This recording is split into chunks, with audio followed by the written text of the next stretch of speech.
Hello bachcho, let's read the question.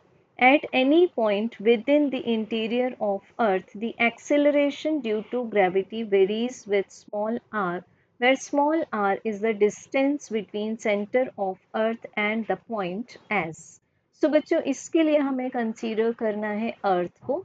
अब अर्थ को हम मानते हैं होमोजीनियस स्फीयर, इट मीन्स मान लेते हैं कि इसकी जो डेंसिटी है वो towards the centre of the earth constant ही रहेगी। अब बच्चों अर्थ का सेंटर मान लेते हैं O और अंदर इंटीरियर ऑफ अर्थ बोला एक पॉइंट इमेजिन कर लेते हैं P। अब हमारे पास में जो रेडियस की वैल्यू है, अर्थ की रेडियस की वैल्यू है वो है R। तो हम सरफेस से पॉइंट P तक के डिस्टेंस को, डेप्थ को मान लेते हैं स्मॉल d।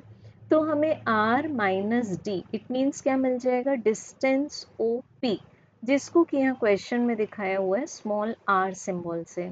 अब हमें बताना है कि acceleration due to gravity r से किस तरह से वेरी करता है।